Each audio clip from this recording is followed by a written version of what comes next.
ਧੰਨ ਗੁਰੂ ਨਾਨਕ ਦੇਵ ਜੀ ਮਹਾਰਾਜ ਕਹਿੰਦੇ ਨੇ ਸੋਚੈ ਸੋਚ ਨਾ ਹੋਵਈ। ਇੱਥੇ ਸੋਚ ਦੇ ਅਰਥ ਇਸ਼ਨਾਨ ਹੈ। ਸੋਚ ਕਰੇ ਦਿਨਸ ਅਰ ਰਾਤ, ਮਨ ਕੀ ਮਹਿਲ ਨਾ ਤਨ ਤੇ ਜਾਤ। ਗੁਰੂ ਅਰਜਨ ਦੇਵ ਜੀ ਮਹਾਰਾਜ ਕਹਿੰਦੇ ਨੇ ਸਵੇਰੇ ਇਸ਼ਨਾਨ ਕਰਦਾ, ਸ਼ਾਮੀ ਇਸ਼ਨਾਨ ਕਰਦਾ, ਮਨ ਦੀ ਮਹਿਲ ਤੇ ਜਾਂਦੀ ਨਹੀਂ। ਪੁਜਾਰੀ ਨੂੰ 2 ਵਕਤ ਇਸ਼ਨਾਨ ਕਰਨਾ ਹੁੰਦਾ ਹੈ।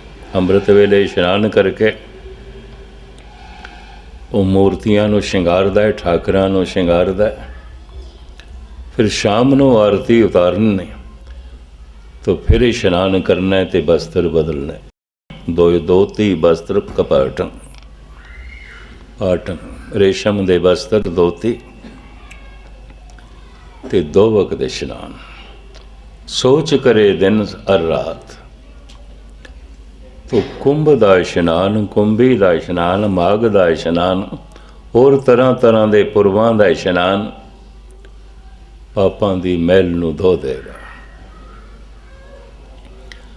महाराज कहते सोचे सोच न होवे जे सो ची लखवार। इस तरह का इशनान माघ का कुंभ का जे लखां दफा भी किया जाए मन की मैल नहीं धुलती, नहीं धुलती।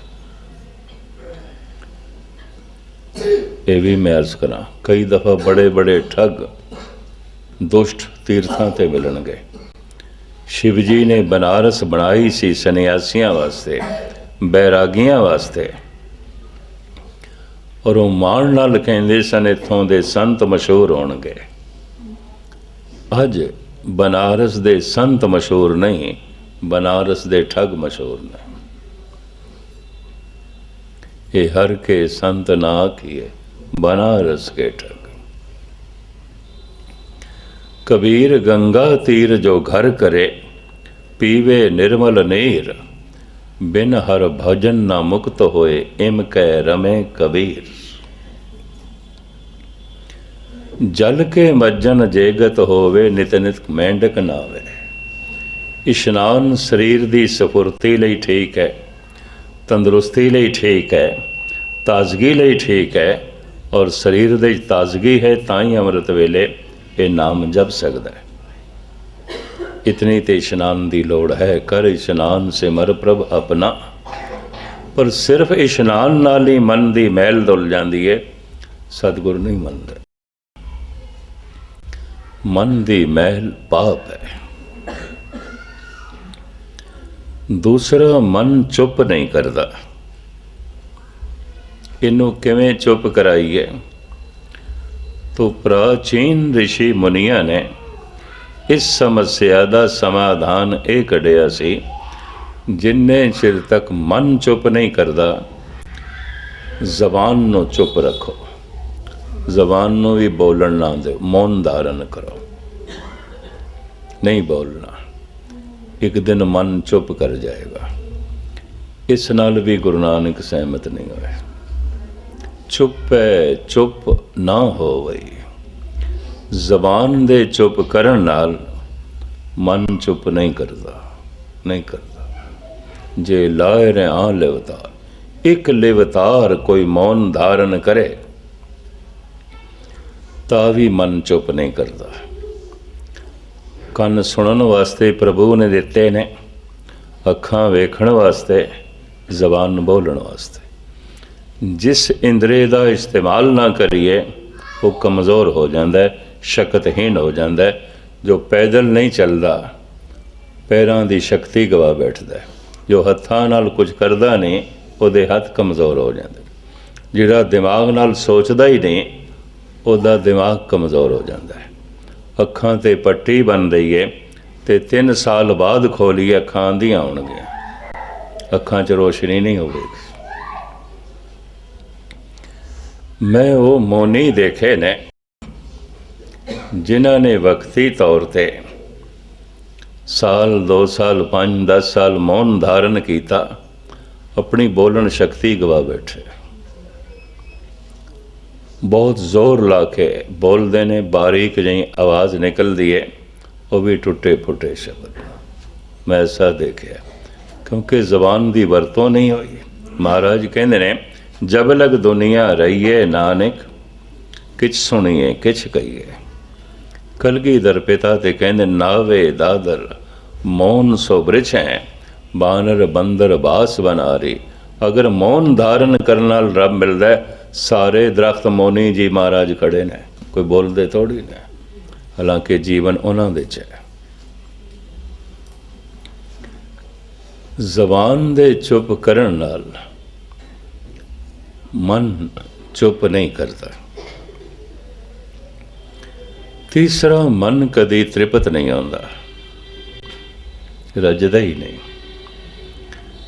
वाम मार्गियां ने एक तरीका कढ़िया सी, मन जो कुछ भी मंगदा है देओ, जो खाण नूं मंगदा है, जो हंडाण नूं मंगदा है। और किधरे मन दे ख्याल ना आ जाए पाप है, तो ये मंदिर दे सब कुछ करो। शायद आपनों पता होवे, जद वाम मार्गियां दा बहुत वड्डा असर सी इस देश दे च, उदों देवदासियां दी प्रथा चली, मंदिर दे च ही नाच गाना, मंदिर दे च ही मांस दा प्रसाद अजे भी मिलता है। कुमखिया देवी दे मंदिर च, काली देवी कलकत्ते दे च, सवेरे मांस दा, कच्चे मांस दा प्रसाद। शिकंजे च सवेरे बकरे संडे कट्ठे जाते ने, उहदे खून दे तिलक नाल मंदिर दे दरवाजे खुलते हैं। अज भी सारा दिन शराब का ही प्रसाद मिलता है उज्जैन दे भैरव काल मंदिर दे अज भी। मुख्तसर में अर्ज करा, वाम मार्गियां ने यह कहा सी, जो मन चाहता है देव, एक दिन रज जाएगा। तो तृप्त होया मन ही रब दा नाम जप सकता है, भुखा मन नहीं। देवदासियां इस प्रथा नूं भावें सहजे सहजे खत्म किया जा रहा है, लेकिन अजे भी करनाटक, तमिलनाडु ते महाराष्ट्र दे थोड़ा बहुत है। मंदिर वैश्यालय बन गए, मंदिर शराबखाने बन गए, मंदिर कसाब खाने बन गए, बुछड़ खाने बन गए। क्यों? वाम मार्गियां ने एक प्रथा प्रचलित की थी कि मन जो कुछ चाहता है देव देव, एक दिन रज जाएगा। तो रजिया होया मन राजा हो जाएगा, तृप्त हो जाएगा, प्रभु का नाम जपेगा। महाराज कहते ने, भुखिया भुख ना उतरी, जे बन्ना पुरियां भार। इस जमीन दे ही पदार्थ ने अनेकां धरतियां दे पदार्थ जे मनुख नूं लिया के देईए, ते ये सारे पदार्थ भोग है, तां भी मनुख दे मन की भुख नहीं मिटेगी। मन भुखे दा भुखा ही रहेगा। पदार्थ मन नूं तृप्त नहीं कर सकते। क्यों? पदार्थ मन की खुराक ही नहीं, तन की खुराक। मन की भुख बनी रहेगी। चौथा, मन इको ही तरह की भुल बार बार करता है, बार बार करता है, जीवन भर करता है। ਇਹਦਾ समाधान प्राचीन ऋषि मुनिया ने जो लभ्या वो ये कि मनुख धर्म ग्रंथां अध्ययन करे, हर तरह की विद्या हासिल करे। जो 64 प्रकार की विद्या है वो सारी हासिल करे। मनुख इतना सियाणा हो जाए, फिर मन भुला नहीं करेगा, गलतियां नहीं करेगा। पढ़ लिख जाए, फिर गलतियां नहीं करेगा। अज तो कोई 110-20 साल पहले पेरिस दे च भी विद्वानां दी कॉन्फ्रेंस हुई सी कि सारे जुर्म अनपढ़ता तो होंदे ने, लिहाजा अनपढ़ता खत्म करो। ਅੱਜ ਯੂਰਪ ਦੇ 'ਚ ਅਨਪੜ੍ਹਤਾ ਖਤਮ ਹੋ ਗਈ। 5 ਸਾਲ ਦਾ ਬੱਚਾ ਹੋ ਗਿਆ, ਸਕੂਲ ਦੇ 'ਚ ਭਰਤੀ ਨਹੀਂ ਕਰਾਇਆ ਤਾਂ ਮਾਂ ਬਾਪ ਨੂੰ ਚਾਰਜ ਕੀਤਾ ਜਾਂਦਾ, ਜੁਰਮਾਨਾ ਕੀਤਾ ਜਾਂਦਾ। 5 ਸਾਲ ਦਾ ਬੱਚਾ ਹੋ ਗਿਆ, ਸਕੂਲ ਦੇ 'ਚ ਕਿਉਂ ਨਹੀਂ ਦਾਖਲ ਕਰਾਇਆ? 10ਵੀਂ ਤੱਕ ਤਾਲੀਮ ਫਰੀ ਹੈ। ਅੱਜ ਸਾਰੇ ਯੂਰਪ ਦੇ ਦੇਸ਼ ਪੜ੍ਹ ਲਿਖ ਗਏ ਨੇ। ਪਹਿਲੇ ਨਾਲੋਂ ਕ੍ਰਾਈਮ 100 ਗੁਣਾ ਜ਼ਿਆਦਾ ਹੋ ਗਿਆ। ਪਹਿਲੇ ਨਾਲੋਂ ਕਤਲ ਵੱਧ ਗਏ, ਪਹਿਲੇ ਨਾਲੋਂ ਬਲਾਤਕਾਰ ਵੱਧ ਗਏ, ਪਹਿਲੇ ਨਾਲੋਂ ਚੋਰੀ ਯਾਰੀਆਂ ਵੱਧ ਗਈਆਂ। ਪਹਿਲੇ ਅਨਪੜ੍ਹ ਕਰਦੇ ਸਨ, ਉਹ ਪਕੜਦੇ 'ਚ ਵੀ ਆ ਜਾਂਦੇ ਸਨ। ਹੁਣ ਪੜ੍ਹੇ ਲਿਖੇ ਕਰਦੇ ਨੇ, ਪਕੜਦੇ 'ਚ ਵੀ ਨਹੀਂ ਆਉਂਦੇ, ਚਲਾਕ ਹੋ ਗਏ। ਮਹਾਰਾਜ ਇੱਥੇ ਕਹਿੰਦੇ ਨੇ, ਪੜ੍ਹਿਆ ਮੂਰਖ ਆਖੀਏ ਜਿਤ ਲੱਭ ਲੋਭ ਅਹੰਕਾਰ।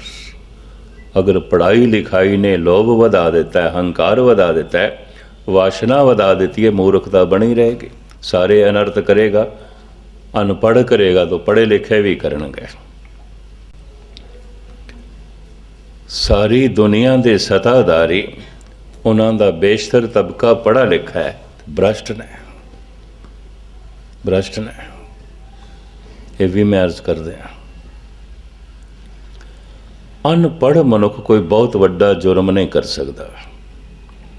ਅੱਜ ਤੋਂ 7-8 ਸਾਲ ਪਹਿਲੇ ਕਾਠਮੰਡੂ ਨੇਪਾਲ ਤੋਂ ਇੰਡੀਅਨ 에ਅਰਲਾਈਨਸ ਦਾ ਜਹਾਜ਼ ਜਿਨ੍ਹਾਂ ਨੇ ਹਾਈਜੈਕ ਕੀਤਾ ਸੀ, ਉਹ ਸਾਰੇ ਪੜ੍ਹੇ ਲਿਖੇ ਸਨ। ਉਹਨਾਂ 'ਚ ਇੱਕ ਇੰਜੀਨੀਅਰ ਵੀ ਸੀ। ਅਨਪੜ੍ਹ ਮਨੁੱਖ ਇਸ ਤਰ੍ਹਾਂ ਦੀ ਪਲੈਨਿੰਗ ਨਹੀਂ ਕਰ ਸਕਦਾ ਜਿਹੜੀ ਉਹਨਾਂ ਨੇ ਕੀਤੀ। 3 ਸਾਲ ਪਹਿਲੇ ਅਮਰੀਕਾ ਵਿੱਚ ਜਿਨ੍ਹਾਂ ਦੋਵਾਂ ਨੇ ਸੰਸਾਰ ਦੀਆਂ ਸਭ ਤੋਂ ਉੱਚੀਆਂ ਬਿਲਡਿੰਗਾਂ 2 ਮਿੰਟਾਂ 'ਚ ਗਿਰਾ ਦਿੱਤੀਆਂ, ਜਹਾਜ਼ ਟਕਰਾ ਕੇ, ਔਰ 5000 ਬੰਦੇ 2 ਮਿੰਟਾਂ 'ਚ ਹੀ ਮਰ ਗਏ। ਅਨਪੜ੍ਹ ਮਨੁੱਖ ਐਸਾ ਨਹੀਂ ਕਰ ਸਕਦਾ। ਅਨਪੜ੍ਹ ਮਨੁੱਖ ਜਹਾਜ਼ ਚਲਾ ਹੀ ਨਹੀਂ ਸਕਦਾ। ਪਾਇਲਟ ਸਨ, ਪਹਿਲੇ ਉਹਨਾਂ ਨੇ ਜਹਾਜ਼ ਚਲਾਉਣਾ ਸਿੱਖਿਆ, ਫਿਰ ਉਹਨਾਂ ਨੇ ਜਹਾਜ਼ ਹਾਈਜੈਕ ਕਰਕੇ ਉਸ ਬਿਲਡਿੰਗ ਨਾਲ ਟਕਰਾਇਆ। ਮੁਸਾਫਰ ਸਾਰੇ ਮਾਰੇ ਗਏ। ਬਿਲਡਿੰਗ 110 ਮੰਜ਼ਿਲਾ ਬਿਲਡਿੰਗ, ਉਹਦੇ 'ਚ ਅਜੇ ਲੋਕ ਆ ਹੀ ਰਹੇ ਸਨ ਕਰਿੰਦੇ, ਕਿਉਂਕਿ ਸਵੇਰ ਦਾ ਟਾਈਮ ਸੀ। ਫਿਰ ਵੀ 5000 ਦੇ ਕਰੀਬ ਬੰਦੇ ਮਾਰੇ ਗਏ। ਇਸ ਤਰ੍ਹਾਂ ਦੀ ਪਲੈਨਿੰਗ ਅਨਪੜ੍ਹ ਮਨੁੱਖ ਨਹੀਂ ਕਰ ਸਕਦਾ। ਪੜ੍ਹ ਲਿਖ ਕੇ ਕੋਈ ਮਨ ਸਿਆਣਾ ਨਹੀਂ ਹੋ ਜਾਂਦਾ, ਹੋਰ ਅਨਰਥ ਕਰਦਾ ਹੈ। ਪਰਮਾਤਮਾ ਸੱਚ ਹੈ, ਨਿਰਮਲ ਹੈ, ਤਾਂ ਫਿਰ ਮਨ ਨੂੰ ਕਿਵੇਂ ਨਿਰਮਲ ਕਰੀਏ?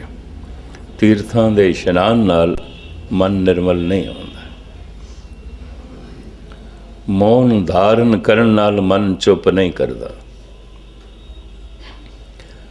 ਤਰ੍ਹਾਂ ਤਰ੍ਹਾਂ ਦੇ ਪਦਾਰਥ ਪ੍ਰਾਪਤ ਹੋ ਜਾਣ, ਮਨ ਤ੍ਰਿਪਤ ਨਹੀਂ ਹੁੰਦਾ, ਨਹੀਂ ਹੁੰਦਾ। ਬਹੁਤ ਚੰਗੀ ਤੋਂ ਚੰਗੀ ਵਿਦਿਆ ਹਾਸਲ ਕਰ ਲਈ ਜਾਏ, ਮਨ ਅਨਰਥ ਕਰਦਾ ਹੀ ਕਰਦਾ ਹੈ, ਅਨਰਥ ਤੋਂ ਨਹੀਂ ਬਚਦਾ। ਸਹਿਜ ਸਿਆਣਪਾ ਲੱਖ ਹੋਵੇ ਤਾਂ ਇੱਕ ਨਾ ਚੱਲੇ ਨਾਲ। ਫਿਰ ਕੀ ਕਰੀਏ? ਕਿਉਂ ਸਚਿਆਰਾ ਹੋਈਏ, ਕਿਉਂ ਕੂੜੇ ਟੁੱਟੇ ਪਾਲ। ਫਿਰ ਕਿਵੇਂ ਸਚਿਆਰ ਬਣੀਏ? ਪਰਮਾਤਮਾ ਸੱਚ ਹੈ, ਫਿਰ ਕਿਵੇਂ ਨਿਰਮਲ ਬਣੀਏ? ਇਸ਼ਨਾਨ ਕਰਨ ਨਾਲ ਤੇ ਮਨ ਨਿਰਮਲ ਨਹੀਂ ਹੁੰਦਾ। ਮੌਨ ਧਾਰਨ ਕਰਨ ਨਾਲ ਮਨ ਚੁੱਪ ਨਹੀਂ ਕਰਦਾ। ਤਰ੍ਹਾਂ ਤਰ੍ਹਾਂ ਦੇ ਬਹੁਤ ਸਾਰੇ ਪਦਾਰਥ ਵੀ ਪ੍ਰਾਪਤ ਹੋ ਜਾਣੇ ਨਹੀਂ ਰੱਜਦਾ। ਚੰਗੀ ਤੋਂ ਚੰਗੀ ਵਿਦਿਆ ਹਾਸਲ ਕਰ ਲਈਏ, ਇਹਦੀ ਮੂਰਖਤਾ ਨਹੀਂ ਮਿਟਦੀ। ਕੁਛ ਅਨਪੜ੍ਹ ਮੂਰਖ ਹੁੰਦੇ ਨੇ ਥੋੜ੍ਹੇ ਜਿਹਾ, ਬਹੁਤੇ ਪੜ੍ਹੇ ਲਿਖੇ ਮੂਰਖ ਹੁੰਦੇ ਨੇ। ਪੜ੍ਹਿਆ ਮੂਰਖ ਆਖੀਏ ਜਿਤ ਲੱਭ ਲੋਭ ਅਹੰਕਾਰ। ਪੜ੍ਹੀਏ ਜੇਤੇ ਬਰਸ ਬਰਸ, ਪੜ੍ਹੀਏ ਜੇਤੇ ਮਾਸ, ਪੜ੍ਹੀਏ ਜੇਤੀ ਆਰਜਾ, ਪੜ੍ਹੀਏ ਜੇਤੇ ਸਾਸ। ਨਾਨਕ ਲੇਖੇ ਇੱਕ ਗੱਲ, ਹੋਰ ਹਉਮੈ ਜਖਣਾ ਜਾ। ਉਹ ਇੱਕ ਗੱਲ ਕਿਹੜੀ ਹੈ? ਹੁਕਮ ਰਜਾਈ ਚੱਲਣਾ, ਨਾਨਕ ਲਿਖਿਆ ਨਾਲ। उस हुक्मे दी रज़ा दे च चलना है। इहदे नाल मन निर्मल हो सकता है, मन चुप कर सकता है, शांत हो सकता है, मन तृप्त हो सकता है और मन गलतियां तो बच सकता है। हुक्म दी रज़ा दे च वो हुक्म मेरे लिए की है, मैं किस तरह समझा। महाराज कहते लिखिया नाल, हुक्म तेरे नाल लिखे है। किहड़ी भाषा दे च लिखिया है पढ़ लईए। मैं अर्ज करा, सतगुरों ने शर्त लाई है, कहो नानक जिन हुक्म पछाता, प्रभ साहिब का तिन भेद जाता। परमात्मा दा भेद वो जानदा है कौन, जिन्हों हुक्म दी समझ है, जिन्हों हुक्म दी समझ है, उस तो बिना नहीं समझ सकेगा। पर हुक्म है कि महाराज कहते जो होवा वो वत्सो जाने, प्रभ अपने का हुक्म पछाने। जो हो गया मेरे नाल होना ही सी, ये उसका हुक्म है। दिन होया होना ही सी, हुक्म। रात होई है होनी सी, हुक्म। सर्दी आई है आवनी सी, हुक्म। गर्मी हो गई है होनी सी, हुक्म। जन्म होया है होना ही सी, हुक्म। मरण हो गया होना ही सी, हुक्म। जम्मन मरना हुक्म है, पाने आवे जा। जो हो रहा है हुक्म। आपदी ज्ञात लई अर्ज करा, मनुख दियां सारियां कामनावां नहीं पूरियां होंदियां। कबीर कहंदे जो मैं चितों ना करे, क्या मेरे चितवे होए। अपना चितविया हर करे, जो मेरे चित ना होए। मैं सोचदा और चितव नहीं करदा, इस तरह होवे, हो कुछ होर जांदा है। मेरी चाहत तो उल्ट हो जाता है। मैं चाहया कुछ होर सी, होया कुछ होर है। तो सतपुरुषां दी समझ दे च ये आउंदा है, संसार चल रहा है मेरी चाहत नाल नहीं, परमात्मा दी चाहत नाल। जो मेरे नाल हो गया है होना ही सी। बने हुए विधान के मुताबिक, कीते हुए कर्मां के मुताबिक होना ही सी। ऐसा होना ही सी। जो होवा हो वत्सो जाने, प्रभ अपने का हुक्म पछाने। सतपुरुष ऐसा समझदा है, अगर मेरी इच्छा कोई पूरी हो गई है तो इस वास्ते हो गई है, परमात्मा की इच्छा भी यही सी, तां होई है, नहीं तो नहीं होनी सी। मेरी इच्छा नहीं पूरी हुई तो परमात्मा की इच्छा कोई होर सी। मैनू उसकी इच्छा नाल राजी होना चाहिए। इनू कहते हैं पाने नूं मनना। महाराज कहते हैं जो संसार दे च रहिंदा होया इस तरह हुक्म नूं मनदा है, वो प्रभु नाल जुड़ जाता है, सचियार हो जाता है, सच की मूर्ति हो जाता है। इन्ना वड्डा ब्रह्मंड ओदी रज़ा दे चल रहा, मेरी रज़ा दे च नहीं। ओदी चाहत नाल चल रहा, मेरी चाहत नाल नहीं। पर ओदी चाहत दा पता किस तरह चले, जो मैं चाहया सी नहीं होया, ओदी चाहत कुछ होर है, ओदी ये चाहत नहीं सी। जो मैं चाहया हो गया तो इस वास्ते हो गया है, परमात्मा ने भी यही चाहया सी।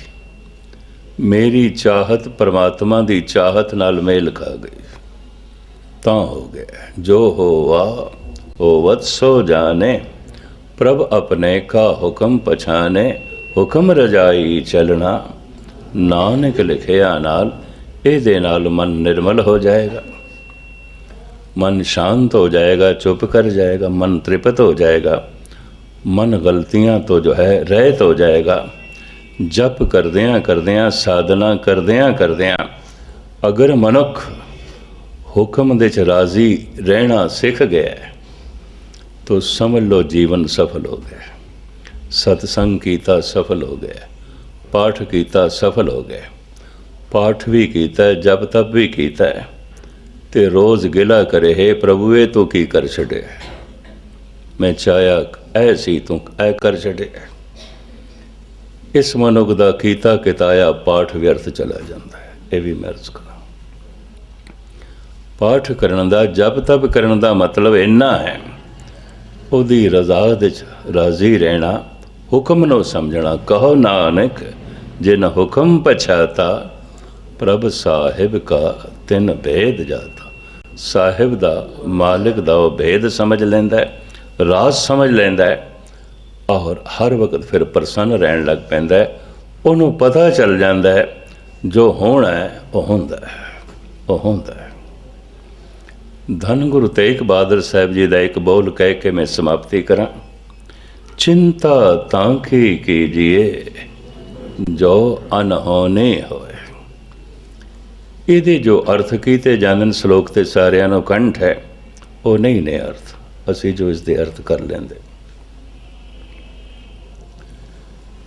प्रथम ये देखना पेगा चिंता दे कारण की ने। दो कारण मैं थोड़े सामने रखा। पहला, मनुख ऐसा सोचता है कम से कम मेरे नाल ऐसा नहीं होना चाहिए। होंदा है जगत नाल होवे पिया, मेरे नाल ऐसा नहीं होना चाहिए, पर अंदर चिंता बनी हुई किधरे हो ना जाए, हो ना जाए। एक दूसरा, ऐसा होना चाहिए, मैं चाहना, मेरी कामना है ऐसा होना चाहिए, पर अंदर चिंता बनी हुई मता ना होवे, ना होवे। ए चिंता दे दो कारण ने। मैं फिर दोहरावां, कम से कम मेरे नाल ऐसा नहीं होना चाहिए, होंदा है जगत नाल होवे, पर अंदर चिंता बनी हुई है किधरे हो ना जाए, हो ना जाए।